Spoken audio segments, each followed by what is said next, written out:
जय हिंद दोस्तों। आप सबका आपके अपने यूट्यूब चैनल लॉजिकल स्टडीज़ में स्वागत है और मैं हूं अंकित शर्मा। दोस्तों, आज 4 जनवरी का दिन है जो कि बहुत महत्वपूर्ण है। आज के ही दिन मतलब 4 जनवरी को फ्रांस के महान शिक्षाविद और अन्वेषक लुई बेल का जन्म हुआ था, जिन्होंने दृष्टिबाधित लोगों को पढ़ने और लिखने की एक प्रणाली विकसित की थी, जिसको उनके नाम ब्रेल के नाम से जाना जाता है। फ्रांस में जन्मे लुई बेल दृष्टिबाधित लोगों के लिए ज्ञान के चक्षु बन गए थे। ब्रेल लिपि के निर्माण से नेत्रहीनों की पढ़ने की कठिनाई को मिटाने वाले लुई स्वयं भी नेत्रहीन ही थे।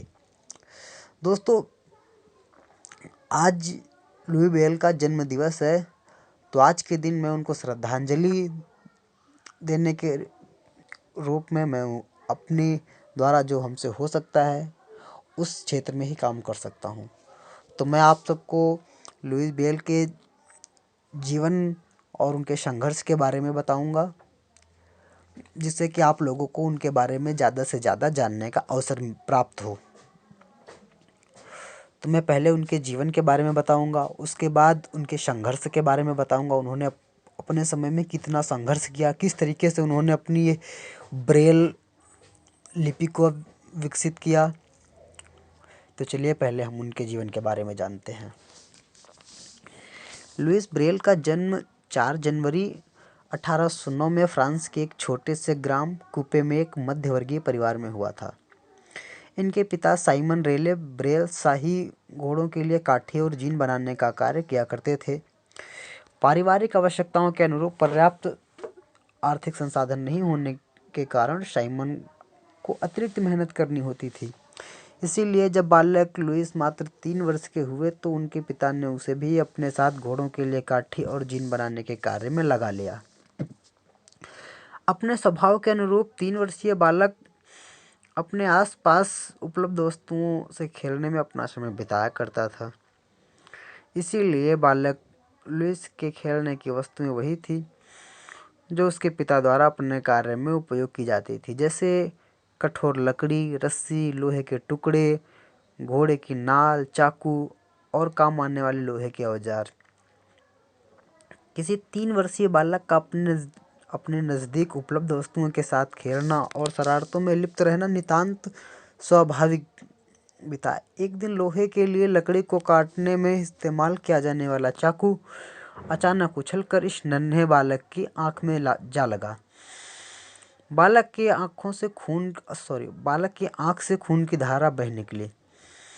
रोता हुआ बालक अपनी आंख को हाथ से दबाकर सीधे घर आया और घर में साधारण जड़ी लगाकर उसकी आंख पर पट्टी बांध दी गई। पहले शायद ये माना गया कि छोटा बालक है और घाव भी ज़्यादा नहीं होगा, शीघ्र ही स्वस्थ हो जाएगा। बालक लुईस की आंख के ठीक होने की प्रतीक्षा की जाने लगी। कुछ दिन बाद बालक लुई ने अपनी दूसरी आंख से भी कम दिखाई देने की शिकायत की, परंतु यह उनके पिता की साधनहीनता रही अथवा उनकी लापरवाही, जिसके चलते बालक की आंख का समुचित इलाज नहीं कराया जा सका। धीरे धीरे यह नन्हा सा बालक 8 वर्ष का होते होते पूरी तरह से दृष्टिहीन हो गया। रंग बिरंगे संसार के स्थान पर उस बालक के लिए सब कुछ गहन अंधकार में डूब गया। अपने पिता के चमड़े के उद्योग में उत्सुकता रखने वाले लुई ने अपनी आंखें एक दुर्घटना में गंवा दी। यह घटना लुई के पिता की कार्यशाला में घटी, जहां 3 वर्ष की उम्र में एक लोहे का सूजा लुई की आंख में घुस गया। अब एक इतना छोटा सा बालक अपनी 3 वर्ष की उम्र में उसने एक आंख खो दी और 8 वर्ष का होते होते उसने दोनों आंखें अपनी खो दी। कितनी कम उम्र में कितना दर्दनाक रहा होगा वो हादसा कि बालक ने अपनी आंखें खो दी। चलो अब मैं बताता हूँ दोस्तों कि उन्होंने ब्रेल लिपि का विकास कैसे किया। उनके मन में संसार से लड़ने की प्रबल इच्छा थी। उन्होंने हार नहीं मानी और फ्रांस के मशहूर पादरी वैलेंटाइन की शरण में जा पहुंचे। पादरी वैलेंटाइन के प्रयासों के चलते 1819 में इस 10 वर्षीय बालक को रॉयल इंस्टीट्यूट फॉर ब्लाइंड्स में दाखिला मिल गया। यह वर्ष 1821 था। बालक लुइस अब तक 12 वर्ष का हो चुका था।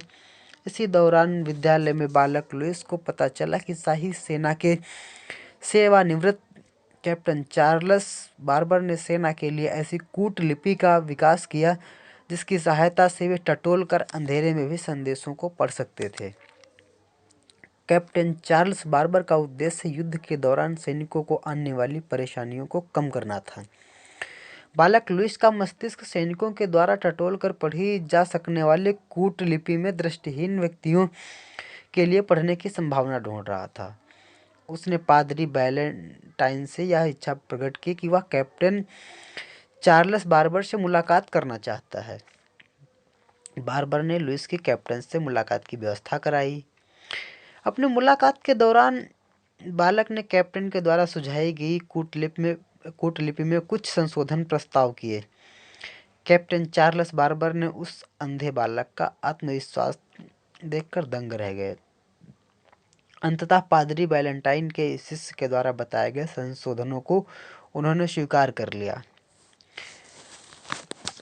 अब उन्होंने जो लिपि में जो वो कूट लैंग्वेज थी उसमें सुधार बताए थे उनको स्वीकार तो कर लिया गया, लेकिन उसको दृष्टिबाधित लोगों की एक भाषा के रूप में, एक लिपि के रूप में मान्यता में दिलाने में उन्होंने कितना संघर्ष किया उसके बारे में अब हम बात करते हैं। तब हम यहाँ बात करेंगे ब्रेल लिपि की मान्यता के बारे में। कालांतर में स्वयं लुइस ब्रेल ने 8 वर्षों के अथक परिश्रम से इस लिपि में अनेक संशोधन किए और अंततः 1829 में 6 बिंदुओं पर आधारित ऐसी लिपि बनाने में सफल हुए।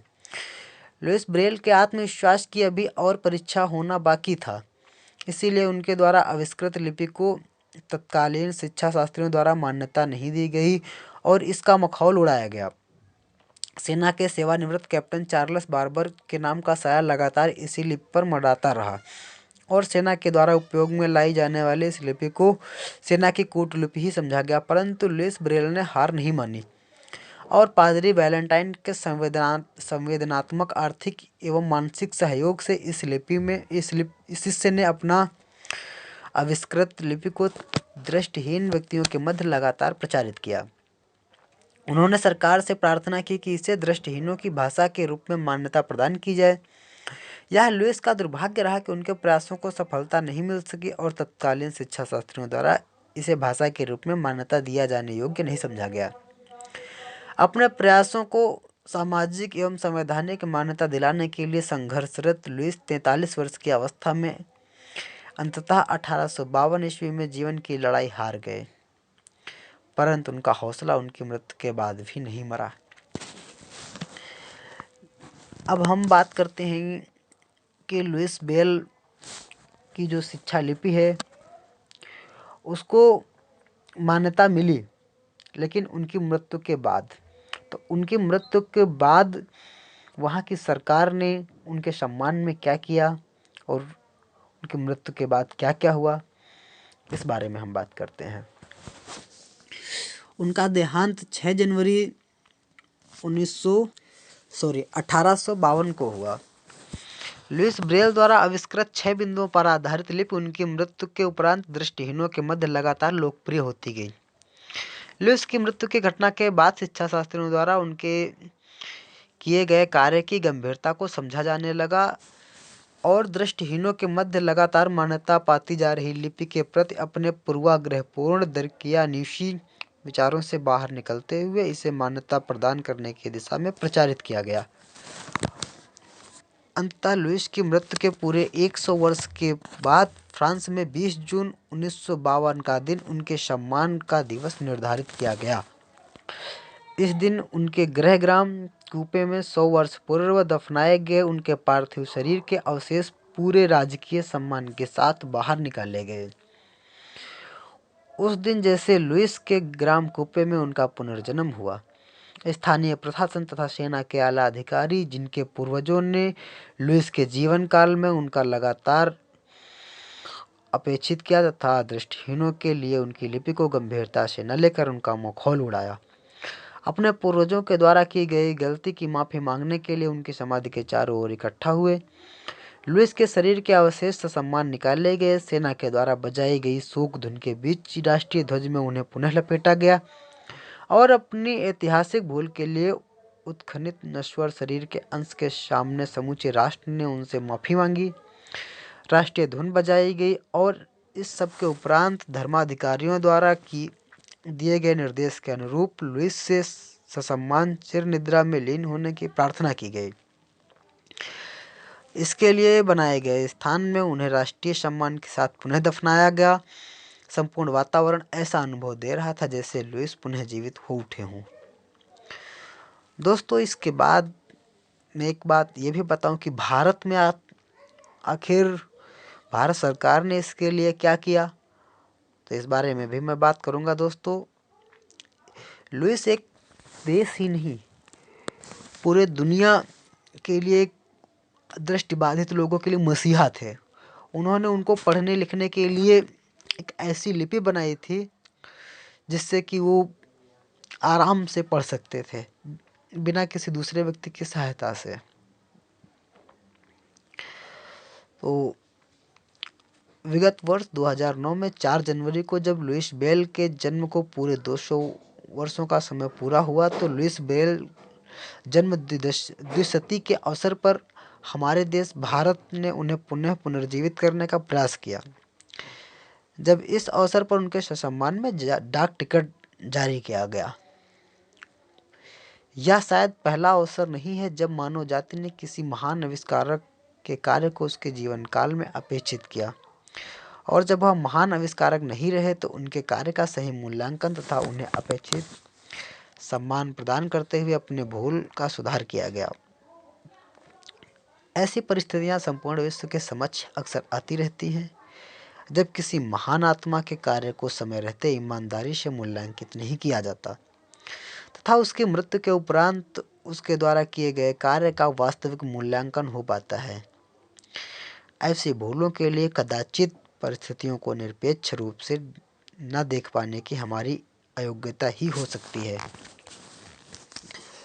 दोस्तों, मैंने अपने अनुसार लुईस बेल के जीवन और उन्होंने इस ब्रेल लिपि का आविष्कार कैसे किया, क्या दिक्कतें हुई, उन सब का विस्तार से वर्णन किया हुआ है। और हमारी ये वीडियो अगर आप सबको पसंद आई तो इसे लाइक करें, सब्सक्राइब करें और ज़्यादा से ज़्यादा दोस्तों के बीच में शेयर करें। थैंक यू दोस्तों।